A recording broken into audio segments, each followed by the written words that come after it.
So they're having that's a month.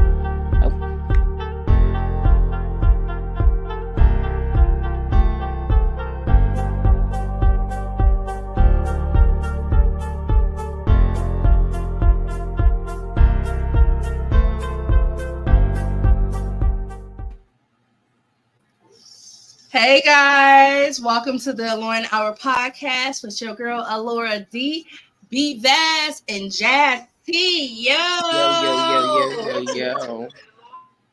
Yo, we are back up in the house, y'all. We back up in the house.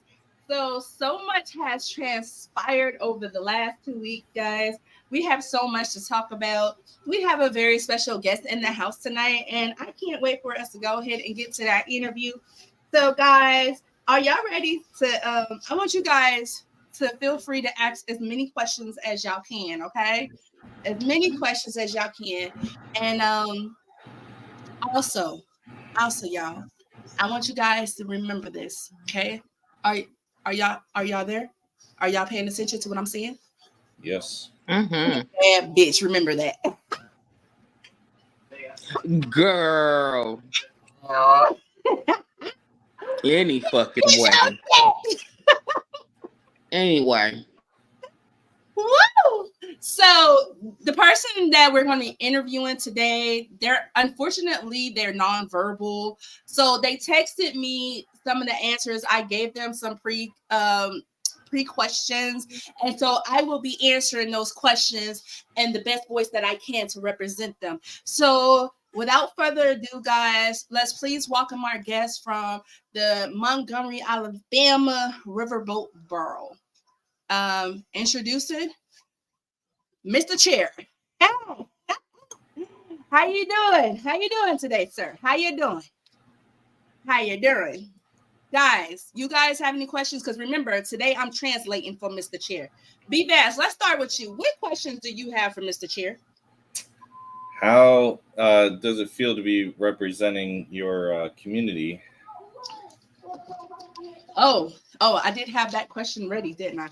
Well, in the voice of Mr. Chair, it feels damn good. It feels damn good. We've been sat on our whole lives, underappreciated, valued. Do you understand how long chairs have not been recognized and we've been under the oppression side of y'all asses? Ooh, that was a good answer. Mr. Chair. Ooh, Jazz, you got any questions for Mr. Chair? When you seen this transpiring, did you think you were going to be a part of it? Well, I'm sorry, ask that question again. He didn't quite hear you. When everything was transpiring, did you think you were going to be actually part of the brawl? Okay, so let me answer that question for him. Good evening, Everett. Good evening. And he said to me, nah, he didn't think he was going to be a part of no brawl. He said he was sitting there minding his own hold up motherfucking business, and along come a nigga who came and grabbed him while his cousin was looking. He said he looked at his cousin, his cousin looked back at him, and the next thing he knew, he was swinging through the air like jiu-jitsu. My, well, okay. Anybody else got any questions for the chair? Mr. Frank Way, welcome to the Lauren Hour podcast, honey. How you doing? I'm doing all right. How y'all doing? I'm just here. I've been in this studying all day, man. Got this final on law school on Tuesday, so I just been chilling. Good luck, man. Good luck. You got this. I appreciate that. Okay. So, Mr. Wade, we're interviewing the chair from the Montgomery, Alabama Riverboat incident. Did you have a question before he has to go because he has some other bookings and he has to get to running? Yeah. I think one of the things that kind of surprised me the most when it got started, and I'd just like to get his perspective on it, is when it all first started, there was no officers. But it seemed as though when Wakanda came to rescue, and went down like that, cops came out of nowhere. And I wanna get, what is his feelings on that? And that just kind of shook me about the whole event. Okay, so I am answering for Mr. Chair. So Mr. Chair has said that they came in because they seen their feather brothers getting beat down, and they knew if they did not get up and help them out, they all was gonna lose their jobs the next day. Mr. Foldup said that he has been in plenty of meetings where he's seen officers and he has observed them from, their top side, and they have complained about not being able to stand around and watch people who need to get theirs. And so what he is saying is if those officers did not get up, they would not have had a job the next day. They would have been down there applying for unemployment, and then they would have needed to call Trump in because they was going to need a new stimulus package. Wow. Yes. So, Mr. Chair, I know. We're going to let Shaka. Shaka, you got a question for Mr. Chair before he has the roll? No. He said, fuck you too, nigga. All right, guys. So we quit. I just wanted to mess with you guys so much today because you know what? This meme has been going around on the internet about chair jitsu and Miss Rosa Parks herself handing down that fold up chair down to her kin folks and getting everybody all the way together. Let me tell you, this has been, what was this, a week ago?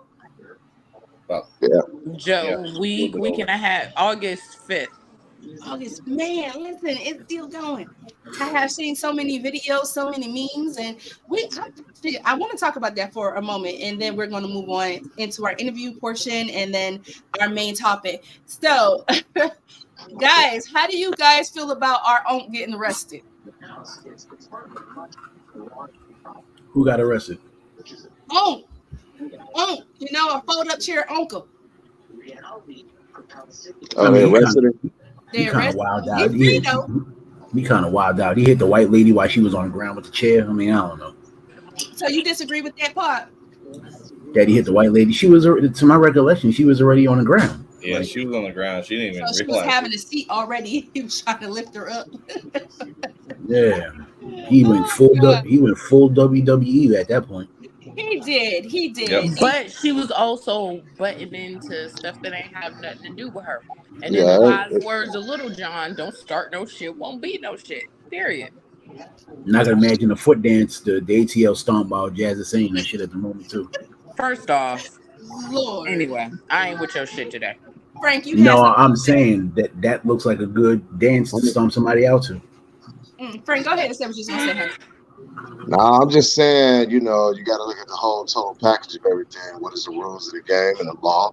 And she was part of the aggression in the beginning. So, I mean, he can raise a defense that, you do have the right to go help somebody if they are being attacked by somebody. And the guy was being attacked and she was part of the aggression. Now, he probably did go a little excessively and he could probably use that, as, some kind of caught up in the moment type thing, but I don't see him really doing it.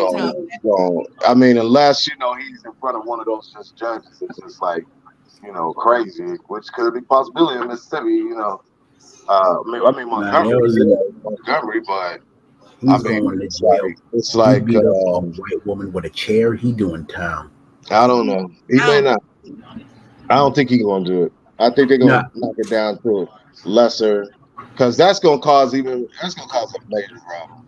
It really is. And they're already, they're gonna, so much intense that they're gonna look at everything. They're gonna look at Trump coming into town, riling them up. They're gonna, they're gonna look at the aggression that they had. They got to look at it all. They can't just look at where he was hitting them with the chair. Yeah, you can't start stuff and then cry victim later. It doesn't work like that. And if he got a good lawyer, I mean, it could work a deal for him. But if he in one of them stern courthouses that just straight up like back in the 1950s, they'll throw the book at his ass. Yeah. Yeah, but I'm with you, Frank. I think for political reasons and them being afraid of the black backlash from the black community, I think they're not going to keep pursuing this. But I do think for those people who were the aggressors, I do think that they do need to be prosecuted to the full extent of the law, because I do think that he Agreed. was in the heat of the moment, and all of this just been it could have been a simple just, okay, sir, I'm gonna move the boat. It didn't need to go this far. And Right. even when, the guy who I found out was the co-captain and not actually the Yeah, security somebody guard. threw like some shit in their face. That was that you don't do that. You're gonna be throwing stuff in people's faces, and then don't Right. expect any type of retaliation.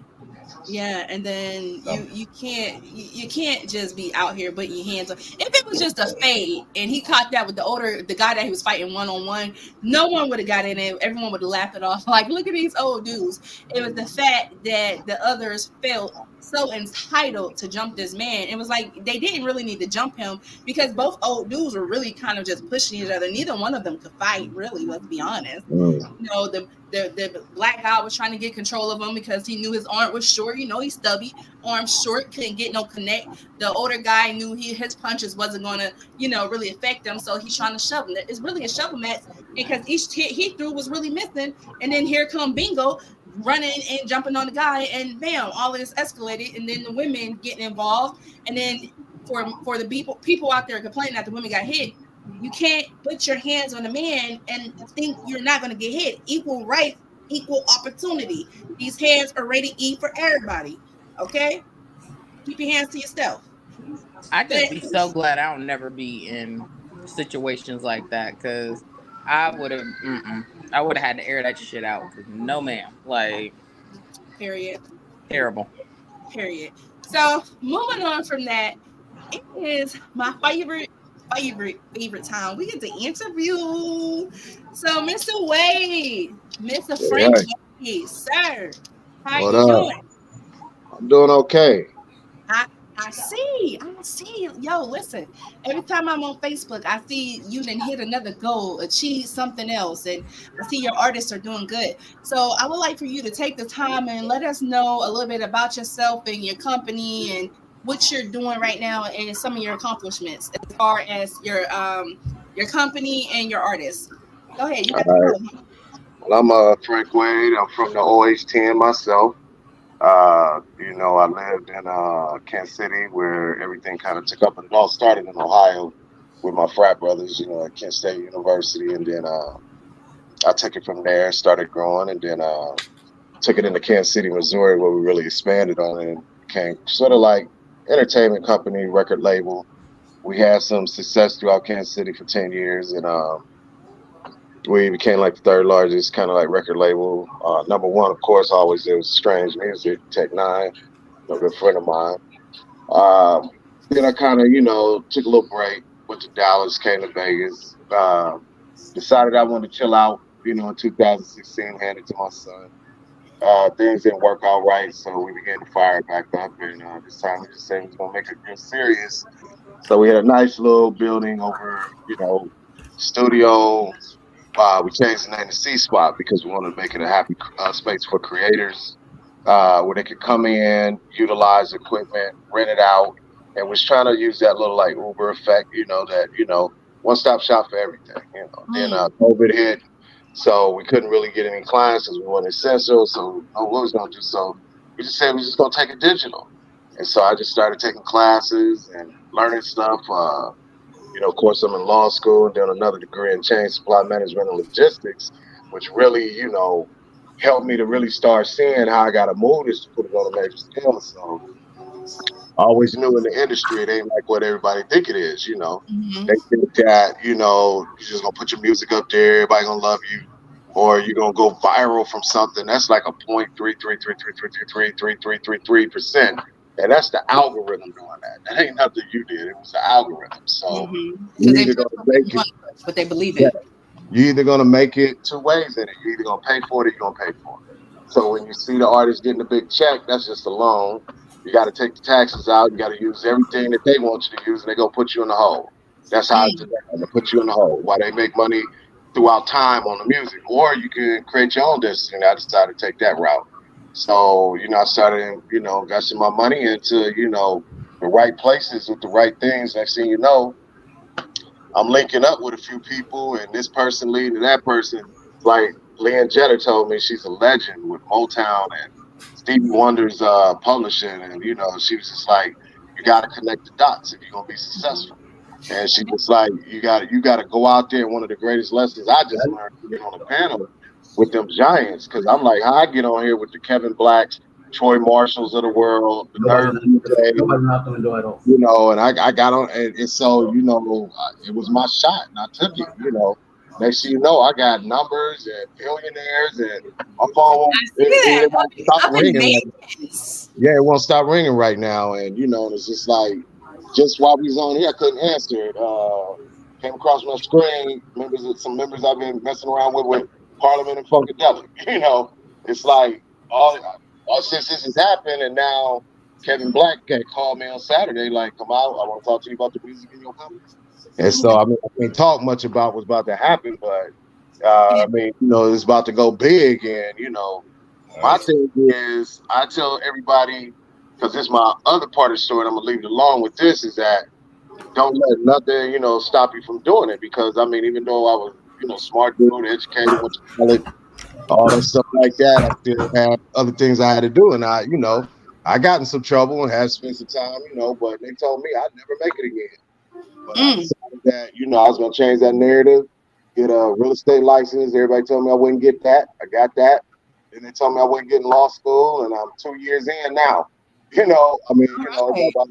So it's you just don't let nobody keep you from doing what you got to do, and you just keep working, but you're gonna have to invest in yourself. Ain't nobody gonna do you nothing out here for free.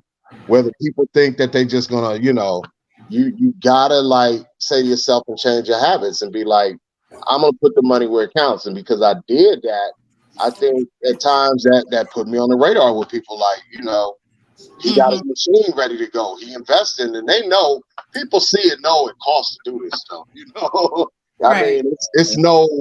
It's no little penny to get on the radio stations and the advertising dollars and stuff you got to spend. So talking about the radio station, sorry to cut you off. Let me ask about your artists. So how many artists do you have right now that's receiving radio play? All 5. All 5? Yeah, in different regions around the country. Yep. Okay. Now, what does it take to get an artist on the radio, and how long do they normally stay into rotation? Well, it has to start first, and I want to tell everybody, the first thing they're looking at is your social media. What people don't understand is that they got programs. That's why those analytics and stuff is there. And that's why I talk about it so much, because you should be working on your analytics. You should be working on your engagement. I hear people saying, oh, I don't jeff with people. You better start jeffing. If you want to monetize your social media, you better start jeffing. And they don't get it. So what the big stars and people you think, and you hear these people on the internet, oh, don't do this, don't do that. You don't go to the record.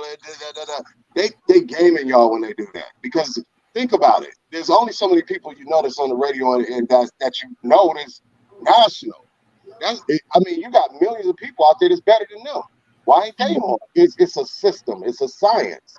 And the first step is they looking at social media. So I tell my artists all the time, engage with your people, run your videos, do whatever you got to do, because the algorithms now are based on attention. It's not based on all this other stuff we think it is, hashtags, all this content is based on attention. How long can you keep somebody's attention? And so I gear them toward that, because they got programs, right, that they can just put your name in, go to your social media, get all your links, put those links in, and it will compile all the information they need to know about you, and if you got what it takes to be successful. This is what these big people be looking at it. We don't even take advantage of it, man. And it's sitting right there in front of us. That's how you want it. You gotta go in that analytic system in all of your social media platforms, and you got to see where you stand. How many people following you? How many women are following you? How many men? What's the demographics? How much attention are you keeping on your video? You got about 7 seconds to keep attention on it, And all of the information is compiled into data. And when they look at it, so what they started seeing is that my artists are gathering data. And the reason we're doing that because that's where we put the money for the marketing and advertising towards. Mhm. People don't want to do Facebook ads, Google ads. They think that's not cheap. That's advertising. Do you know that major companies, that's the way they put the majority of their budget in now, instead on TV and radio? Because everybody is on social media. And so I tell people, get those things because it's going to help your data. And that's what they're looking at. And they can see everything. It messed me up when they show, okay, what's your artist name? Boop, boop, boop, boop, boop. Showed how many fans they got totally all over the. You can't lie to them. I don't care if it's in film, TV, whatever you're doing. All they got to do is look at your name, and it'll pop up and see all your social media and stuff, and then put those links in, and it's going to show exactly who you are and what you are, and if you say you are what you are. And that's how they make a decision that we can make some money because we can get into that data for all of our other stuff. Plus, the person is spending money, so we know that they understand the game. That's how you get there. And see, a lot of people don't tell you. Kevin Hart hit it real good one time. Kevin Hart said, when him and the whole Cat Williams thing going, he said, don't get mad at me because you want to spend your money on drugs, and I invested my money into my brand. So that's the key, is investing your money into your brand. So a lot of people don't know that there are ways for you to push your social media platform. There's ways for you, if you're an artist, to push your music. Frank was saying earlier, the algorithm is looking for people who are grabbing people's attention. So when you see your insights and you're looking at how long someone watched the video and you're in the green across the board, that's good. You want to stay in the green.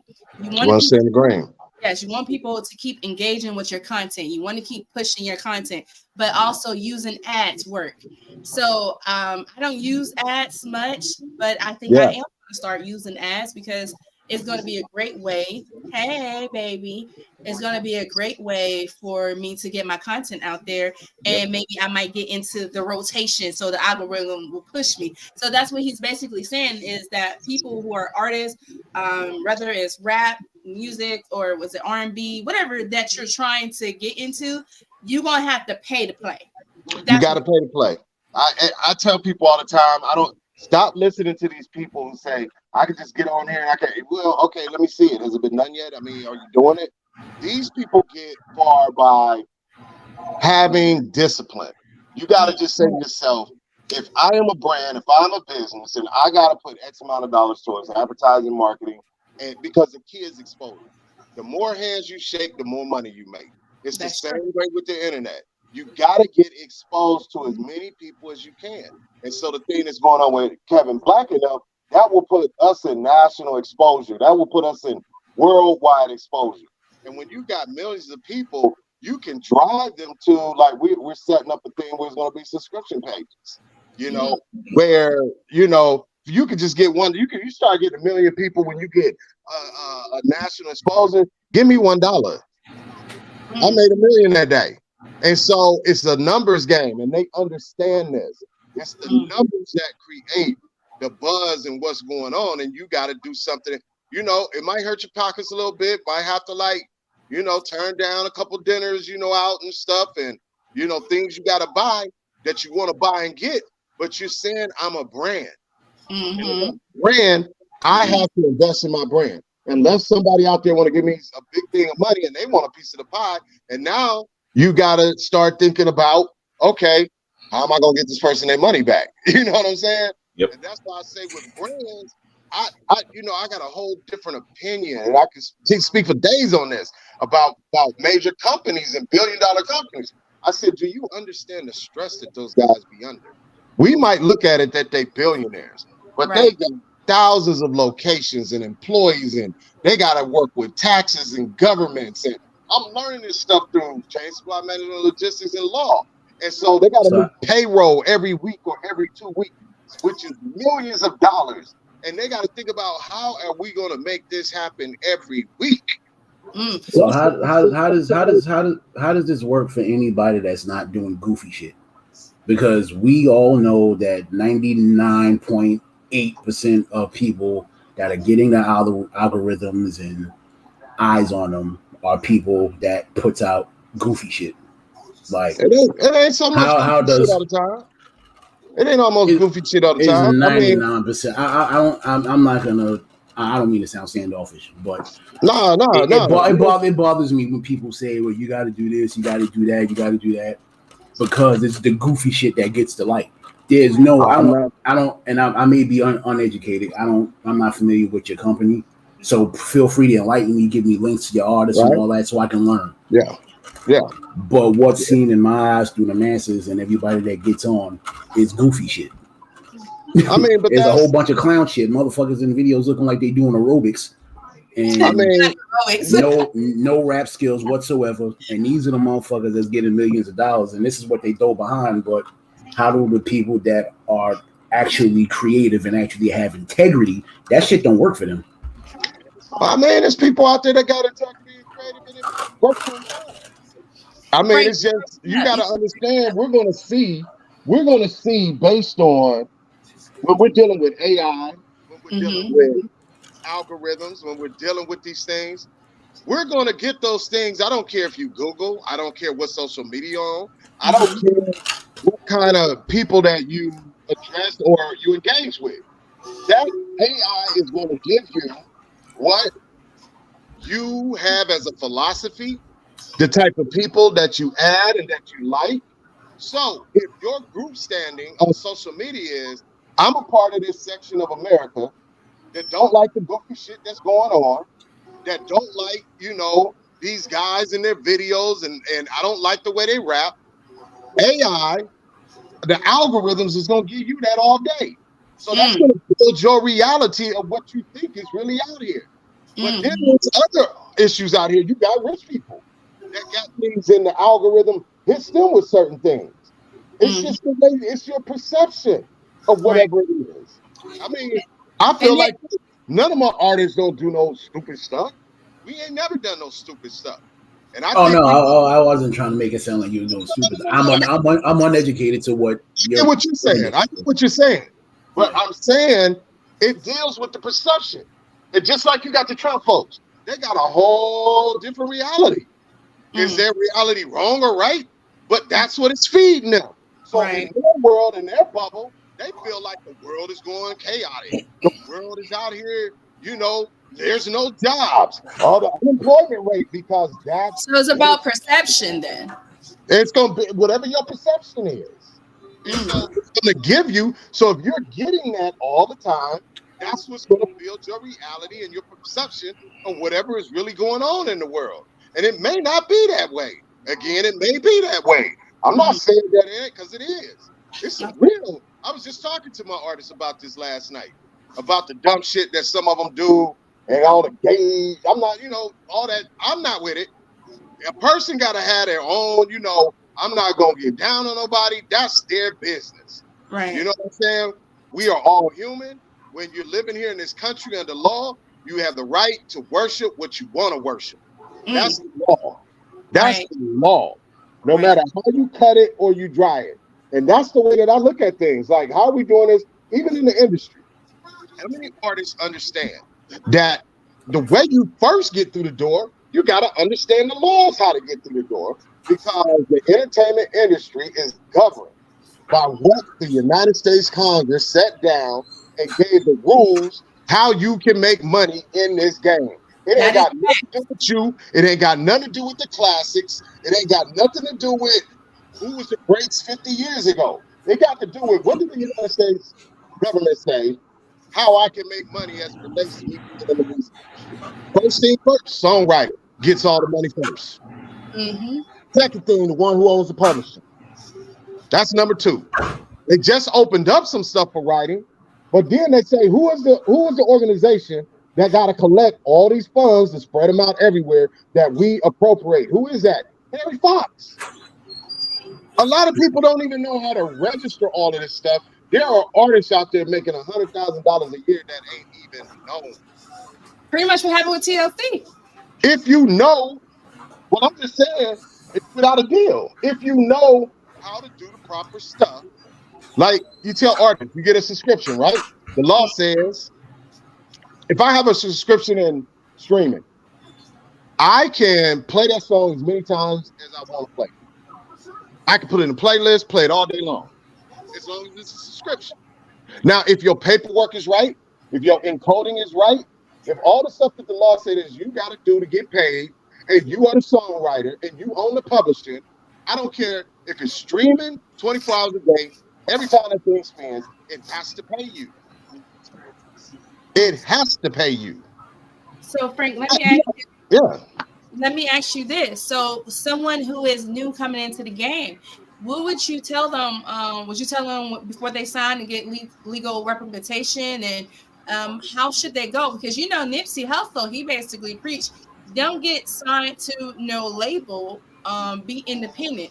So what would you say to people who aren't as well versed in the music industry as you are? I mean, I would say work your magic independently. Show them that you got a bargaining chip. That you can sign me if you want to, but I don't need you to sign me because I'm doing well all by myself. They want to get into the analytics. They want to get into the data. See, everything, data is the new gold. Data is worth more than gold. Data is worth everything. That's the new gold rush.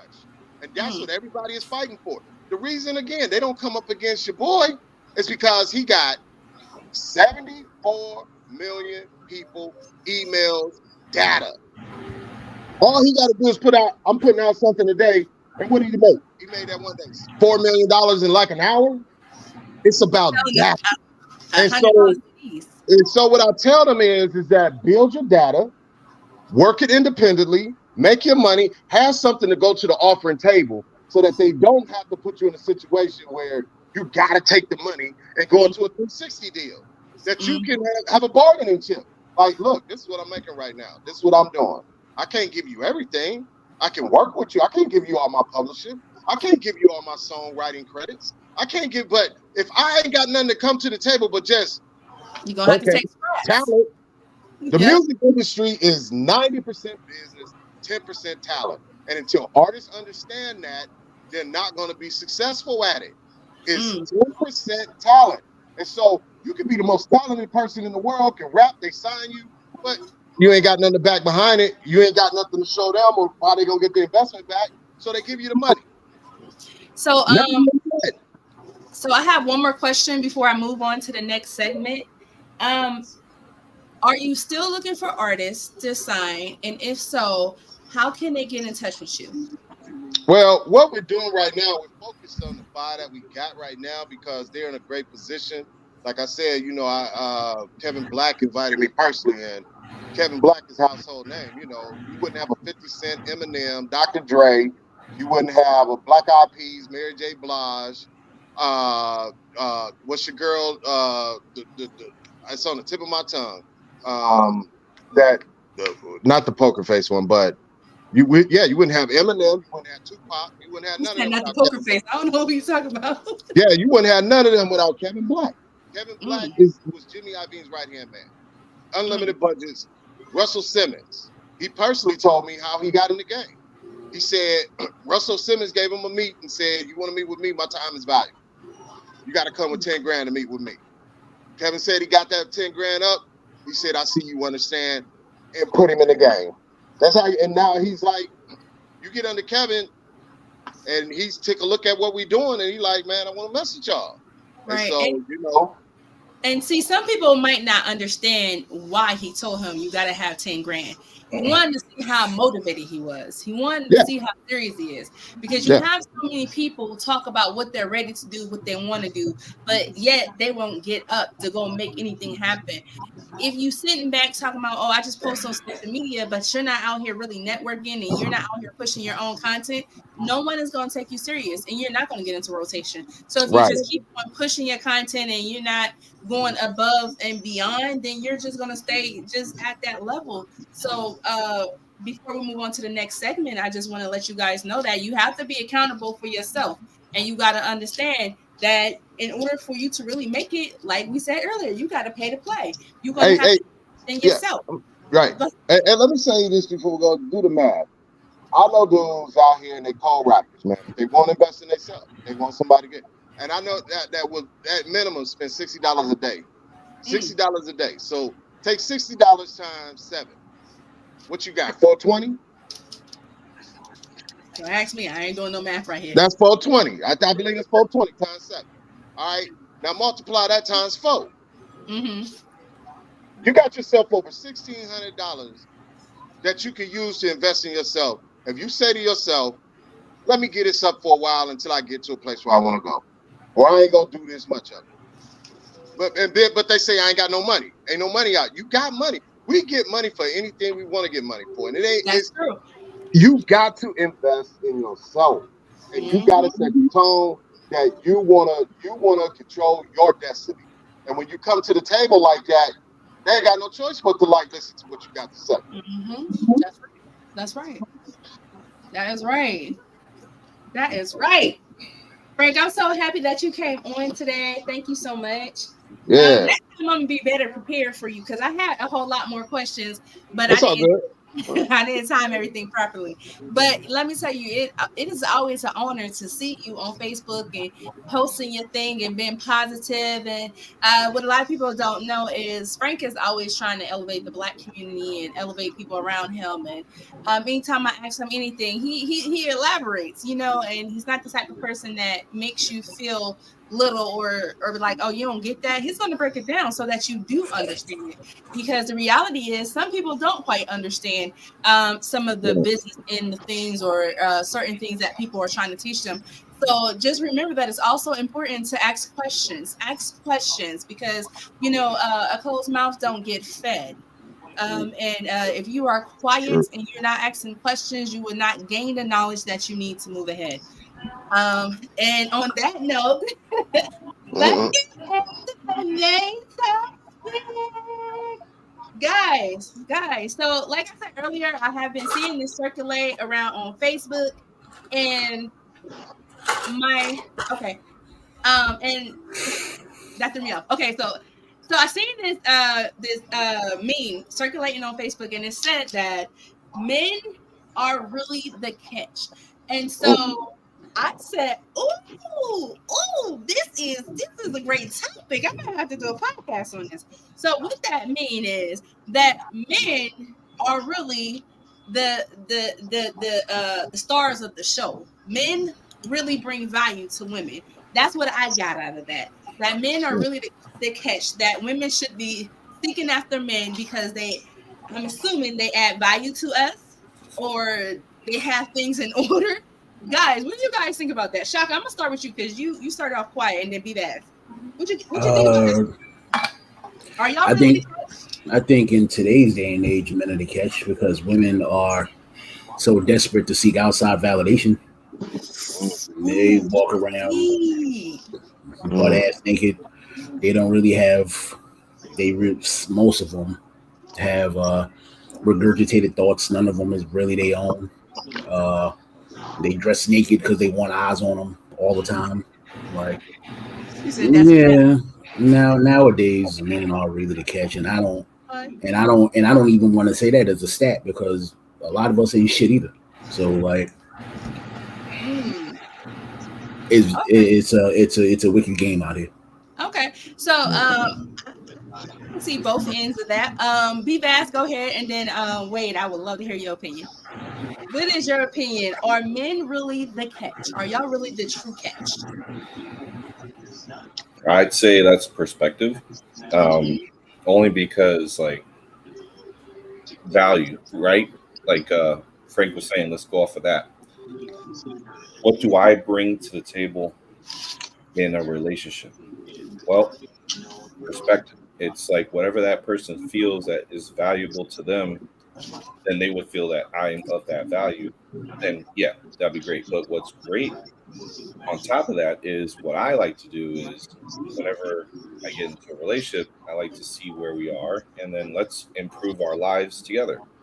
Let's move up vertically and not stay horizontally. So whether it be career wise, if if you want to go and like explore the world, or if you wanted to try like a different restaurant, you want to do different things, movies, TV shows, and all that stuff that you don't normally watch.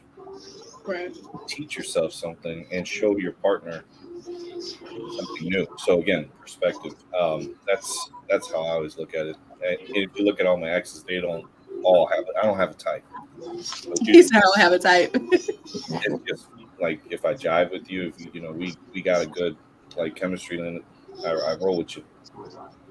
That's okay. right. Okay. All right. Fair enough. Frank, let me hear your take on it. Do you believe that men are truly the catch and women should be chasing you guys? Well, I mean, I personally think kind of work together. And that's kind of like the thing that you gotta really, when you get with your partner, know who you're dealing with. You know what I'm saying? Or whoever you're gonna deal with. When I was in college, man, I went to a party. Some of my white friends, I think he was like a lawyer. And number one thing he said, in order to be successful, is you got to have the right woman. And I asked the dad, when he came home, why you say that? I asked questions. He said, because if you don't have the right person that matches where you're going, it could destroy where you're trying to go to in life. So I think it starts when you gotta be there, and then you gotta understand the energy between you two. And a lot of people don't understand energy. Like, what is energy? Energy has to have something. There's potential energy, then there's the energy that we all, potential is nothing moving. It has the elements to do it, but in order to have energy, something else has to move something to make it move to produce what is called kinetic energy. And so if I can't move my partner can't move me, I mean, neither one of us is a catch, because the ultimate goal, is to be fruitful and multiply. And that's just in everything in life. And as my man said here, you got to have somebody who, you don't want to stay horizontal. You want to keep moving up. And the way you move up, and it's not so much communication, it's comprehension. You got to understand, I got to understand you. And, with the things I do in social media, like, she has to understand that it's entertainment. It's part of what I do that builds to get to why we're able to do some of the things that we're able to do. You know what I'm saying? So if I'm doing those things, you can't be on my page like, saying crazy stuff or whatever, or, your fans or people you're trying to turn into potential paying customers. You can't be, you got to understand that. You got to really like just pick the right person for either one of you to be the catch, so then that's what the ultimate is should be. I'm the catch, you catch. You know what I'm saying? Let's go catch this bag together. I get that. So now we have our woman on the panel who has not said much. Miss Jazz, what do you think? Do you think that men are the catch, or do you think they're actually the catch and women should be pursuing them? What's your take on that, Jazz? They ain't the catch. That's all. Wow. Hey, boy. Tell me what to say. Why ain't that the catch, Jazz? Go ahead, elaborate, baby. Go ahead and tell us what you feel. I mean, I really don't have a reason. Y'all know I'm just talking shit, but I mean, honestly, no. Why aren't men the catch? I'm really curious to know, because, like, I mean, men not being in the house are the reason why a lot of our kids are fucked up. Men not being in the house, or why a lot of women gotta struggle. Are you trying to prove a point or something, Shaka? I mean, a lot of shit flounders when men are not around. Yeah, I mean, Shaka's going where I was gonna go with it. To be honest. So like, I mean, and I'm not trying to say that we're better. Well, that's a whole nother conversation for another day. I'm not trying to say that like we're better than you, but I'm just saying like a lot of women, and I'm only speaking from things that I've seen, things that I've experienced, whether through allegory or being a watcher or a participant. A lot of women bring things, all they got to bring to their table is pussy. Oh yes, let's eliminate the P word. Remember, eliminate the P word. But you're actually to Yoni. and that a lot of women think that they have to bring all that to their table. Like Brother Wade said, we have to invest in ourselves. Men have to spend thousands upon dollars for like entertainment purposes to get seen. For a woman to get 1,000 likes, all she got to do is come on with a bra. That's true. Then once we've seen you in your bra, we don't care what you have upstairs. Most of us. That's true, though. I guess you kind of got a point, kind of. Yeah. So I'm only speaking in today's day and age, in the modern world. Yes, we are the prize, because a lot of people, if you look on what we've seen, rather what's put in front of us, it's not much to look at besides what there is to look at and what's presented not all to. Women are like that, though. That's why I'm saying that's why I'm saying what's put in front of us. That's why I said that, Jess. Yeah, it's like a 60-40, basically. So listen, I agree 100% with Shaka, and let me tell you guys why I think that men are the catch. And granted, I agree with Brandon and Frank that it is a perspective thing, and you should match each other. But I also agree where Shaka's coming from. The reason why I feel like men are the catch is because men are the foundation. We always say that the women are the foundation. I believe that the man is the foundation because the man usually goes out there, he works, he makes sure home is taken care of, and so we build upon that foundation. When the man brings the foundation to us, we start building everything that he needs for that home hand by hand. He needs love, he needs care, the children needs food. So he'll provide the funds, but we go out to the grocery stores and we bring it back. And I just say that because I feel like men are so undervalued in our community, and not just the Black community. I just think in all communities that men are always required to be so much more than what they are. And men are looked at as less human because, let's be honest, when y'all have emotions, y'all are overly emotional, or y'all might be a little bit of, have some sprinkles in there somewhere, and you know that's the thing that happens to men. That's what you guys get labeled with, but no one understands that. I gained a different respect for men watching my husband get up at 4:30 in the morning and get ready for work, and then in the midst of him getting ready for work, he's like, "Wifey, I didn't lay the kids' school clothes out for you. Mind you, I don't work, so why are you doing that? I can get up and do that myself." And he's just like, "Nope, I just want you to have an easy day." And I'm just like, dang, that's mad love. And then hearing other stories of women telling me how their husbands are with them, I'm just like, dang, these men don't get the recognition. And it's crazy because men are required to come with so much. You got to have a job. You got to have a good job. You got to be mentally stable. You better not be wearing no okie dokes. And you know, so because I don't want to get long-winded, but that is my take on it. I do think that men are the catch, and I do think that women are the catch, but I really do think that men add more value to the relationship. Go ahead, B. Devil's advocate, right? Speaking. So what do we do with those guys that be on their best friend's ride trying to holler at you? The scrubs. What do you do with them? Are those the catch? Hold on 1 second. Let me read this comment. A man's commitment to a woman equals security, protection, provision, leadership, problem solver, someone to listen to, all of those non-sensual rats. That's true. Vivez, that was a poor excuse because the people that used those lyrics were poorer than the scrubs that they were talking about. Hey, it wasn't their fault. Their manager screwed them over. Come on, then they should have learned how to read their contracts, right, Mr. Wade? They didn't write the song though, so can't. I'm just mentioning of the type of individual I see where I live at. So I'll just. I mean, but that's just like women. Not all women are wifey material. Not all men are the catch. But I do think in general, the man who has, let's say, a good man is the catch. A good woman is the catch. You know, and I think that society will let us think that there's not a lot of good men out there in the world when there are. I see all type of fathers. My Facebook timeline has so many great fathers in it, but yet social media will push this false news that fathers are not in the home, especially Black males, because there are a lot of Black fathers out here Black fathering. Okay. So can I? Oh, go ahead. I would go ahead, Frank, and then I'll go back to her. I was just gonna say, you know, one of the things I learned in law school is that that really changed my perspective on this relationship thing is that many people aren't educated to understanding the power of actually being with somebody and being married than not being with them. Because you have way more benefits under law being married to somebody and more things that you can do.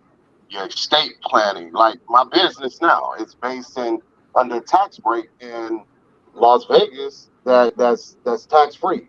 You see what I'm saying? Because I based it as a family based business. So I ended up getting a tax break because of that. But people, if they understood those things too by law, that is benefits when you're dealing with your money and different things like that. Like look at the person that's with DMX all those years, and when he passed away, she tried to make claim to his estate. She gets nothing. Nothing at that all. doesn't work. The law says no. And back to what my man said, Shaka said here, when you're dealing in contracts, all that, there is no excuse for mistaking the law. I don't care how you look at it. There's no excuse. And so, like you say, for contracts and stuff like that, it is your responsibility by law to read everything. I don't care what down to Facebook, this platform we on right here, before you get engaged in anything. Because they have little clause or something happened and you feel you got a lawsuit case and you already clicked that check, but they got this little stipulation in there.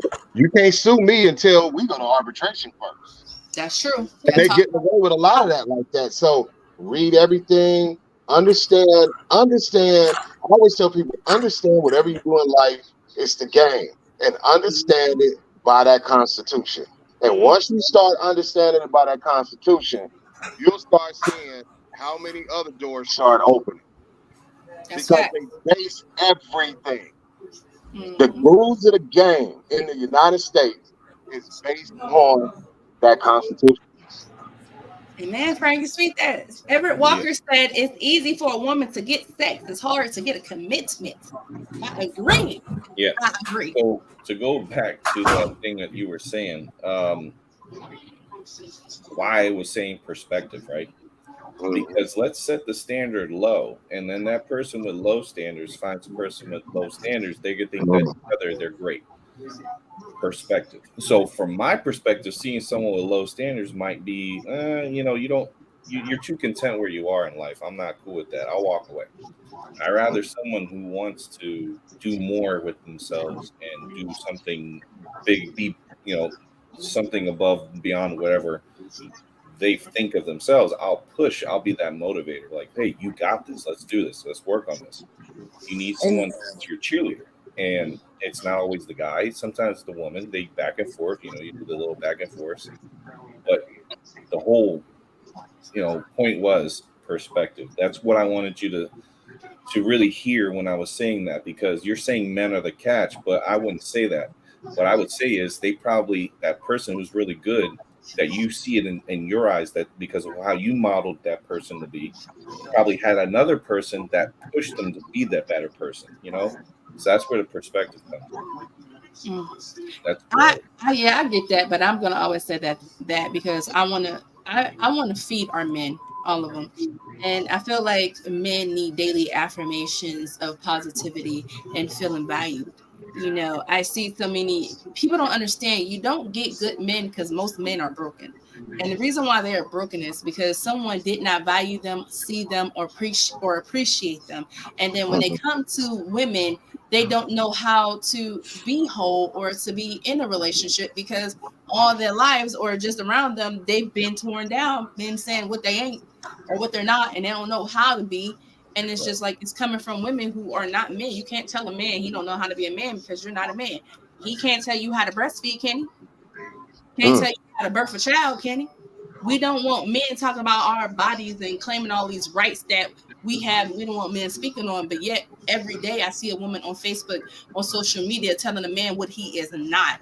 And eventually men, it weighs on them. And then if you think I'm not shit, bitch, I ain't gonna be shit. That's the mentality. Everett Walker, you are God amongst men for that statement. Okay, so Everett Walker said a man getting married is him rolling the dice with his finances via a love contract.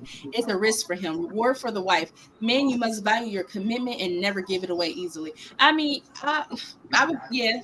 but it's good for both. Because, like Frank was shit saying, ain't good for both. It's not good for both at all. It is. How is it good in a situation where Kim Kardashian gets $200,000 a month for Kanye West, and she got more money than him? But listen, do she really? She does. She has. She got more money than him, and she wasn't with that. No, she wasn't with that nigga. $200,000 a month. Yeah, she gets $200,000 a month. Billionaire. She has more money than him. She wasn't with this nigga in the studio not a near night. But this is the thing, though. She wasn't in the studio with Kanye West not a near night. But this where it comes for that amount of money. This where it comes at men making smarter choices. Kanye married Kim because he like, oh, she's this, she glamorous. What he say? She was the baddest thing walking, or I forget what he said, but it was some dumb shit. But either way, the point is, it was a bad investment, and no matter what, he loses. Like Paul McCartney's another example. Who knows what he did? That wasn't an investment, though. That was right. So okay, let's take Kim Kardashian out the equation because we know what she's about and shit like that. All right, so let's say a situation like Paul McCartney. Like, didn't he have to give his wife like $4 million a month? But this is the thing, though. We don't know the interworkings of their relationship. Sometimes we look at celebrity statuses and look at their divorces and look what the wife walks out with, but we don't understand what that wife has done, what she has invested in. That's the thing. She fucked her husband. That's what she invested in. Wow. His wife didn't write Eleanor Rigby. No way. You know what I'm saying? Again, you got to go back to the law and all of this. You got to go back to the law. You got to go back to the law and all of it. And then again, you got to go back, even if it's Kim or like you said, we don't know the situation with who we're dealing with, and that goes back to what my man. You got to know, and you got to know what you're dealing with before you go there. In a court with Kanye, we can say all day that ain't, opinions by law. That don't mean nothing. We all got opinions. The law is going to say, what does the law say? The law says this: you have the benefits while you're together. You have the benefits to do things that other people can't do. But then the law says if you decide to break that contract, this is what the law says is going to happen. She's going to have that entitlement. Hold on. She's going to have that entitlement to that because we don't know the situation. That goes back to making, it goes back to making better choices before you get in. Of course, that's nonsense. Kanye situation. A reasonable person would know that Kanye should have knew better with Kim Kardashian's track record to end up marrying her. All right, so let's break. So he knew the consequences. He knew the consequences. All right, so let's break this shit. What would happen? Let me get to this. So let's break this down. Hold on. Hold on, Laura. I'm gonna let you go. Let's break this down to the bare sense. We get married, Laura. You and admin get married. Right? I mean, y'all married. Y'all break up. You entitled to everything he got. He got to pay you alimony until you're prepared to find. I think alimony is he got to give you that till you find another husband. So if I have to give you alimony, can I come back and fuck you 3 times a week? Because I'm used to fucking you 3 times a week, and you're used to having a lifestyle. But if you gotta do all that, well, stay married. All right, so if I gotta pay for it, so if I have to pay for your lifestyle after we get divorced, then I should be entitled to come and fuck you 3 times a week still because I'm used to getting fucked 3 times a week. Wow. Wait, let me answer that. We got questions coming in. Hold on. Women want to act like they independent until they choose to leave a man and want that child support. But realistically, most men crying are broke and ain't paying no more than $100 a month. He ain't lying. You ain't lying. Definitely lying because I know people that are paying way more than $100 a month in child support. Like you ain't lying. Yo, CL. But not all women. I know dudes that get paid hundreds of $1,000s a year working transit, and they probably only see about 25 of that because of child support. That's facts, Rideshare Hustler. The Rideshare Hustler said Chris helped Kanye ink those $1 billion deals, so Kim, as his wife, deserves that. She getting $200K a month. He got off easy. And that's the thing. A lot of people don't know that behind the scenes. Kanye would not be a billionaire for what's not for Kim.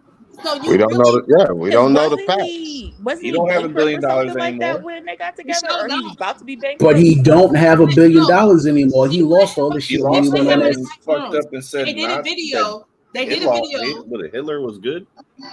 They did a video where Kanye said he was broke. He had to file for bankruptcy, and Kim gave him like $100 million to invest. I remember that. Yeah, and then Jay-Z gave him. I think Jay-Z gave him like $25,000 or something like that. Mm-hmm. So what? So therefore, we don't know the logistics of everybody's. We don't know. So what? She still has more money than him. It doesn't matter. She still invested in him. So he was. That's nonsense. But Kanye. She's accustomed to living to this lifestyle, so why can't Kanye call her? That's not fair. But because if I'm giving you $200 a month, I'm getting head from you. He's one of those months. But too, you got to understand that Kanye is still getting money from her because he owns a majority percent of Skims. So we don't know what their agreement is and how they work. They got smart lawyers. So the outside world may be looking at, oh, she got all this. But we don't know if Kanye came out in his mind and what was going on. Shit, I got away with it more because I mean, even in love, what we learn about when we talk about like this whole thing with the $1 billion with Fox News, it would have behooved Fox News to go ahead and get that $1 billion up because they would have had to spend more if it took them to trial. That's why they gave it to them. It wasn't that they couldn't beat it, probably or not. It's that it would have cost them more with their lawyers and all the other stuff than to just give up that to them. Measly $1.5 billion. To us, that's a lot of money. But to them, that's like, give them the $1.5 billion, get them out of our hair. And we saved ourselves $6 billion. My man Everett was right on the money. But okay, so let me get my jabs in real quick. So Shaka, you were saying that that's BS, but judges look at it this way. You have to look like, okay, say me and an admin, we've been married for a long time, right? Say I'm doing everything that I'm supposed to be doing. In the background, I'm investing in admin, right? I'm helping him gain things that he wants to gain in his life while sacrificing the things that I want to do because I know it is my job to support my husband. And in that same breath, my husband's making sure I'm taken care of financially. And I don't work because I need to support him and take care of the family. And if we split up, a judge is going to look at that and say, well, you think she should walk away with nothing? You think she should be living out here broke and homeless and you still got this nice house and you got this? That's how judges look at it. It's not about being unfair. If I fed into you and I invested into you, then it's not okay for you to throw me out like cheap trash. If you want to leave with what you came with. That cheap trash. I'm throwing your ass out. No, it all depends on how we broke it up. If you broke the vows to our relationship, then I think that's when you're gonna really probably pay more of a penalty. But if I was on if you want to leave with what you came with. Shit, if he want to see, and if he wants to leave, and if he wants to leave, then let him leave with what he came with. And if that just so happens to be everything, then oh well. Shout out to Ken Do, Mary J. Blige husband. Shout out to Stevie J. Shout out to y'all. Yeah, he done took everything. Y'all are kings. Shout out to y'all. But wait a minute. I think that her husband deserves some of that, though. Let's not act like he wasn't still her manager and helping open doors for her. Even though we don't feel like he was out there dancing doing those shows, he was still entitled to something. Fair is fair. You can't say that women can get alimony and child support, and then when a man leaves, they can't get it. I'm saying that because a man finally won. That's why I'm saying that. Right. Men don't usually win those cases. That's why it's very fair. Because men don't. It depends on the circumstances. Stevie J shouldn't have got shit, but I digress. Stevie J played the game right. He knew what he Kim Kardashian shouldn't have gotten shit. She shouldn't have. I mean, I agree with that too. I never said that. You gotta play that. No, I think Stevie J deserves. But I never fucking said that. So. No, but you can't go for that and then like. Well, guys, we got fan mail. We got fan mail, and then we're gonna end this segment because we over an hour, y'all. And y'all stressing me out. John, how are we stressing you out? It's these men stressing me out. Hey, hold on. Well, let's shout out to Kanye for like rebounding his life so fast with Kim Kardashian 2.0, getting married. Lord, that is not. Dude, but I think they're about to. I think they on the outs too. I seen something on I think it was on Instagram that said that the wife is like not happy with Kanye's hygiene, and it's just like, what the fuck are you doing? Like, this nigga walking around barefoot. They both look like they walking around in condoms. What the hell? You didn't see that white outfit they was wearing, looking like space suits. Like, I mean, what? he giving Kim K all his money, so obviously he can't afford shoes or hygiene products. Exactly. He got for stuff. And then calling what's the name? How he has all this merchandise just sitting in this warehouse of hers. It's a proven fact that when you walk around barefoot in grass, the earth has nutrients that get into your feet and help cleanse the blood. So that's all Kanye's doing. He's just letting the earth. If you walk around barefoot, you really shock the fuck out. That's all. I walk around barefoot in the grass all the time because I'm a country girl. Yeah, I don't do that. Right, so that's all Kanye doing, Jazz. Don't be judging, Jazz. You be judging people too much. I'm not judging him. I just said he shot the fuck out. All right, I ain't judging. It's about to be fan mail. All right, fan mail. We got fan mail.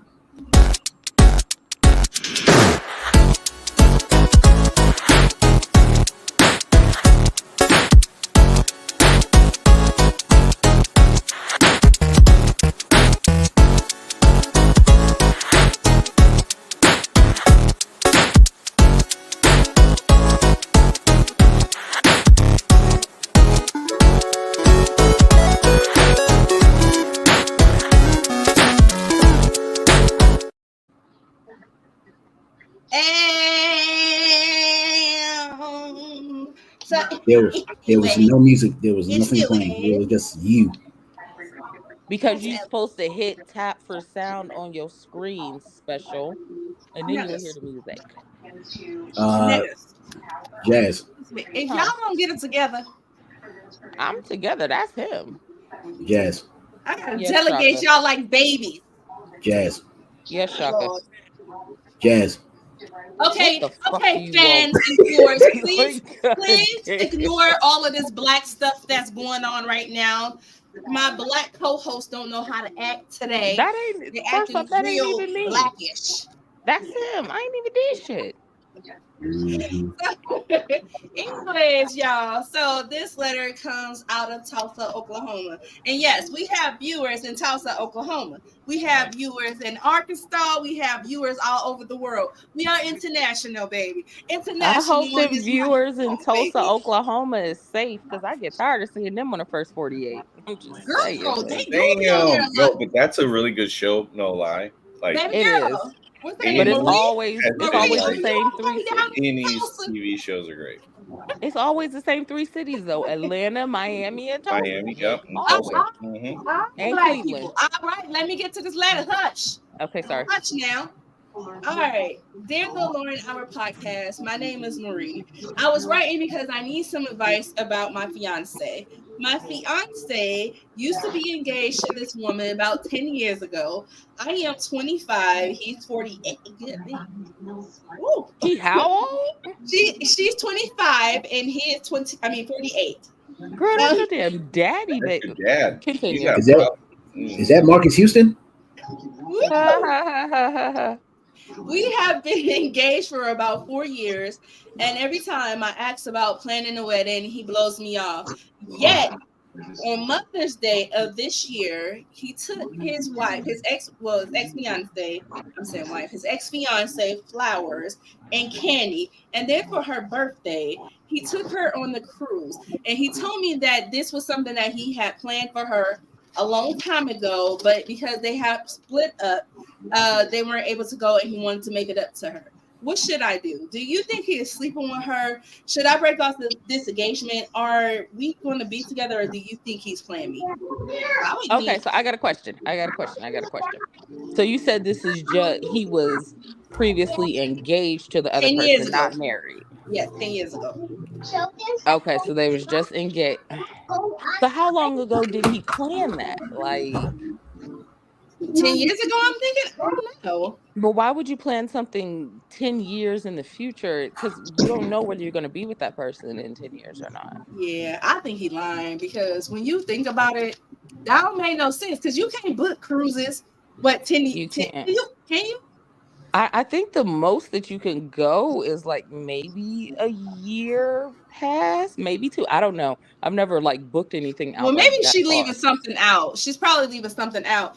But guys, fellas, is he playing her? Do he want to be with her? I need some. Marie? Give her some advice, please. Well, you should have left when you heard anything over 4. Yo, you need to date people your own age, chick.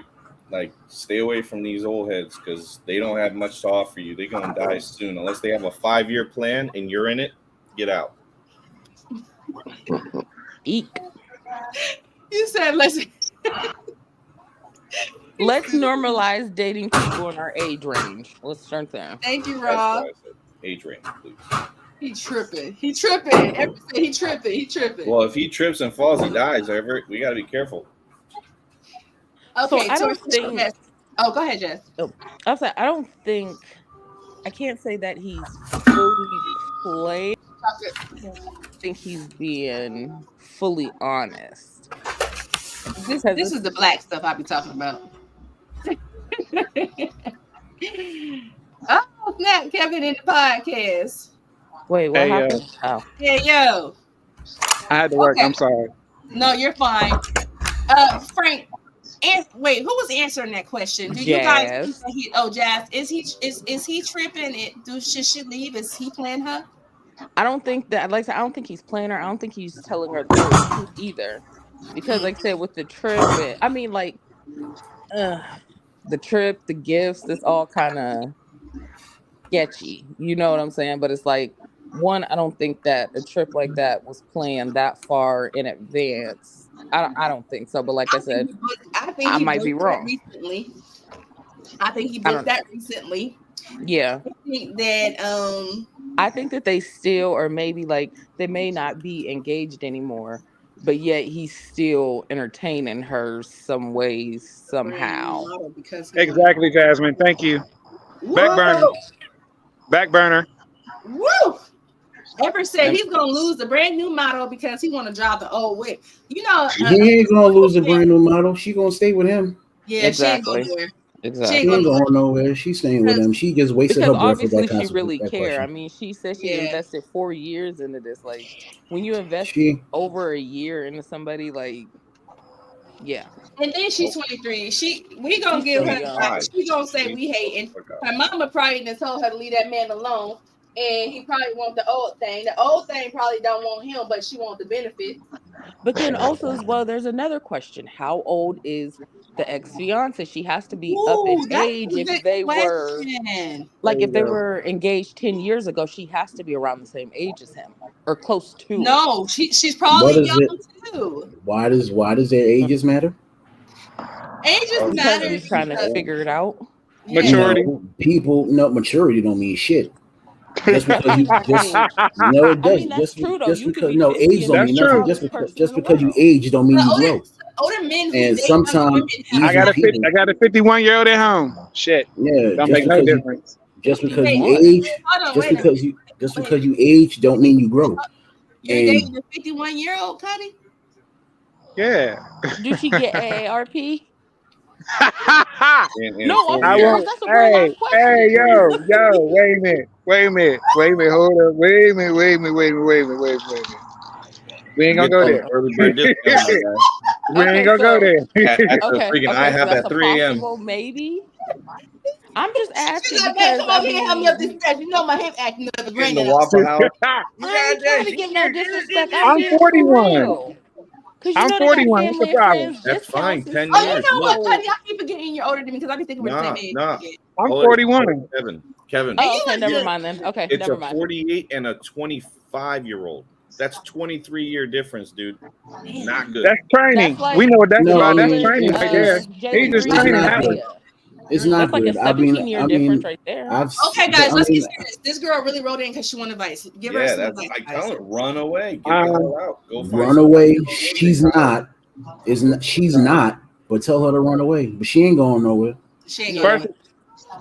She ain't going This nowhere. thing. Are They staying in the adjoining suite? Or are they staying in the suite together? They're staying in the suite together. She's definitely in danger. You know, if not, then she needs to say, "Hey, you need to play for me and play because I'm going too." If she can't go, then you know she's definitely in danger. Yeah. I didn't think about that. Nah, you in danger. He got that on the back burner. If y'all was going as just friends, it shouldn't be any problem for your now fiance. Current. Am I right? No, that's going on a cruise is just friends. Who going on a cruise is just friends? What I don't man know. I'm and not woman? going on nobody cruise because I'm scared. We all know what that cruise means. If you spend over a certain amount of money, the expectation is something else gonna happen. I'm sorry. I don't know. The expectations don't mean nothing. But you tell me who. No, because you can go on a cruise and not get nothing. Anything else is rape. But that is true. The intention, I get 100%. The intention. We'll say the intention. Who's going on a cruise with somebody that they consider a friend? I would go on a cruise with my male friends. Yeah, you are out your rabbit ass mind. But my other females, if it's just a friendly trip, what's the issue? Because you are out your rabbit ass mind. Girlfriends going on a trip, cool. Couples going on I'm good. That are like two guys, two girls, that's fine. Are we going Dutch? Are we going Dutch? Are we going Dutch? Yeah. No. Are we going Dutch? The females are staying together. The guys, because like my friends here, like my male friends, we've been friends since freaking like the 4th grade. And then my other friend here, my best friend here, we've been friends for about 12 years. And then my female friends, we go everywhere together almost. We hang out together, we go out to eat together. But we would take like a cruise together. But they also know my kids, my husband, they're like family, they're like my brothers. So we go places together. But if I go on a cruise I would never go on a cruise with them by myself, none of them by myself, because that's inappropriate. But that's what I'm talking about. Oh, I'm about to say, but if my other homegirls going, I'm going. That's what I'm saying. Yeah. Girlfriends going, that's cool. Couples going together, that's cool. But not no me with this person. You going by yourself? You go Leonard with no shit like that. You out your rabbit ass mind. Her husband, whoever wrote that story, needs to run. I saw that chick naked, not walk. Thank you. Thank you. You need to call me. I ain't talked to you in a while, and I don't want to have to bust you into the white. They saw each other naked. There's no way I'm allowing that shit. That shit shouldn't happen. Run. You out your rabbit ass mind. I've never seen any of my male friends naked, so yeah. And she's not. And unfortunately, the problem, she's not going to run, but she needs to. Yeah, you need to run, baby girl. Or maybe she needs to pry more information out of them. Maybe. It's already done, man. But guys, I'll tell you, woman. I'll tell the woman, trust your instincts. Definitely. Your instincts will never lead you wrong. Definitely. Sometimes they do. Yeah, because I'll be sitting there dreaming, and then I have a dream I don't like, and then I'll be slapping my husband right out his sleep. Man, that's your freaking night terrors from your PTSD trip. Stop tripping. Lord. Maybe that's Laura's PTSD from the stress she caused karma coming back to her and manifesting in her dreams. There you go. No comment. I think Laura's an angel.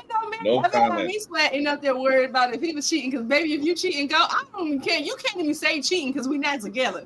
I ain't never claimed no man. My husband's the only man I ever claimed. Shoot. Oh, that's true. You know what? That's the truth. That's the truth. I'm sorry. I know that's to be the truth. For real. Surviving the Laura.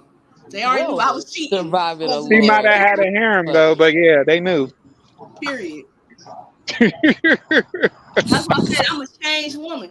That's why I love that man a certain way. And I was telling him, I was like, you know what? He never really missed no man. I was telling him that the other day because I called him at work. I was like, I miss you. And I was like, is this strange? I was like, I feel gay inside. He's like, why? I feel gay inside. I never missed a man before. I ain't never cared enough to miss a man. And he's like, nah, babe, that's normal. I'm like, oh, okay, you know, it's gangster learning all this new stuff. The gangster learning. How did you come up with the I feel gay inside? That's what I want to know. We're going to pray for her. Because Laura was so busy being the player. She was so busy being the player that she thought having emotions was for suckers and sissies. No, seriously. I can't get caught up in the game. You know, I almost caught feelings for a dude. And I fought one time over a dude, and then I was like, dang, girl, you fought this chick over the dude, and you didn't him. It was just the principle. It was like the principal. And more so, I didn't fight her because of him. I really fought her because my cousin's baby mama, she was sleeping with her dude, and she really wanted me to fight her. So that's pretty much the reason why I fought her. And that's so why friendly coochie, basically. Surviving Allura is still coming soon. Y'all be on the lookout for it. It's gonna be a 20-part series, not a 3-part. Y'all get on my nerves. But you know what? I'm thankful, y'all. I'm thankful I ain't never had to go through those emotions, though. I'm thankful that I was born a hardcore G. You know what I'm saying? A hardcore G. I'm proud of you, because me, I'd be crying in the corner somewhere. Oh, girl, crying. Girl, for what? Dudes, my exes used to be knocking I'm at an my emotional thug. I can't help it. All right, so check this. When I saw Yvette for the first time, who's Yvette? When I saw this person, Bro, ain't that your name? Back in the day. Oh, Joe, that's government. Oh, we're not using government. Okay. She changed her name. That's how far back we go. Yo, the first time I met this individual, I was like, this is a G right here. I didn't know she went to the same school because she transferred. When I saw her that day, I saw her, I was like, what the hell are you doing here? She got into a fight. I did. The day that she got there, y'all. So that when she's saying she is G, this chick is a freaking like fighter. So it was sometimes you gotta assert yourself. You find the biggest nigga and you crack him right in his face. It wasn't even that. And she did a few times. This was beef. This was beef from camp because we went to summer camp together, and this person was beefing with me during camp. And you know, our camp was ran by Caucasians, and I already got kicked out one camp for beating up this Caucasian kid, this dude. So I went to this other camp, and my aunt was like, "If you get kicked out of here, that's your behind." So I had to catch an old girl. I had to catch her. I don't remember who she is. I ain't gonna say her name though. But I had to catch her. We was standing in line at the water fountain. Yes. Wait, why we not saying that? In the 5th grade hall. Oh my gosh, I still remember that. It was yesterday. I just remember seeing, like, we were walking back to our class, and I looked to the left, and I see you, and then all of a sudden you're fighting. What the fuck is going on? First day suspended. First fucking day, man. I tell you, it was wild, dude. At least I didn't get kicked out of camp. But I'm a changed woman, y'all. I'm so changed, and I thank God for change and elevation. And that came in the form of me having kids and me not wanting them to be like me because I replicated myself. I literally replicated myself. You did. Yeah, because you sounded like you was a wild ass motherfucker. It's my 23-year-old. Yo. She my was. 23-year-old will bust you real quick. Like, I be telling her, chill. I be like, that's her in the comments, Izzy. I be having to tell her, chill. And I'm like, God, how did I recreate me? But guys, I want to thank every single last one of you guys for tuning in. And I want to thank my special guest, Mr. Frank Wade. We appreciate you, sir. And, Kevin, you're not a guest anymore, but thank you for popping in. Shaka, my brother, you know I love you. You are definitely my brother for sure. Be Vaz, my bestie for life. You already know. And Jazz, baby girl, we gotta have words for you because you already know, Cuddy. It is what it is. It's all love. I'm coming out of retirement for all of y'all. Period. But what I wanted to say, guys, is make sure y'all tune into the Lauren Hour podcast every Sunday, 8:30. Actually, 8 o'clock, 8:30 p.m. We always gonna be 30 minutes behind somewhere. But Mr. Wade, before we go, please shout out all your social medias or anything that you want the people to know. All right. Well, the website is www.cspotglobal.com. So that's cspotglobal.com. And then everything else on social media, if you type in Frank Wade, it's just gonna pop up. You gonna see Wait, soon to be attorney at law. Oh yeah. That's right. Make sure you get a license down here in North Carolina in case I catch another charge. Hey, my daughter down there, so I'll be down there too sometimes. You better come through. So, Dennis, we appreciate you, bro. the Ride Share Hustler. If you guys have not done so yet, oh, that's who that is. Okay. Yes, I'm please sorry, check out my homie at the Ride Share Hustler. Like, subscribe to his channel. Also, check out my boys at the Normal Convo Pod. Like, share, and subscribe to their channel. And for all of my fans and viewers and anyone new who does not follow me on Facebook, I do have a new Facebook account. And that Facebook account is called Alora Sakura Kane. Alora Sakura Kane. So make sure you guys check that out and follow me on that page too. I will still be active on my Alora Sakura Dannon page. I'm going to be working from both. So make sure you guys definitely follow, like, and subscribe. And thank you guys so much. So I'm going to have a word of the day. Let's see. Woo. The word of the day that I'm going to have to say is consistency. Consistency. Listen, y'all have to consistently love yourself, consistently put work into your brand, and can be consistent with everything that you do. Do not give up. Do not stop. And you have to be diligent too. I know I said the word of the day. You have to be diligent. Things don't come as fast as you want them to, but they will come around. I've been at this thing for a year, almost 2 years, and guess what? It's coming around. Growth is slow sometimes. If you shoot up too fast, you're going to fall fast. Remember that. So you want to take the path of slow and steady. That way you'll slowly learn from all your mistakes and be able to fix them. I love you all. Make sure you guys be kind to one another and love each other. Peace out. Mwah. Love y'all. Peace.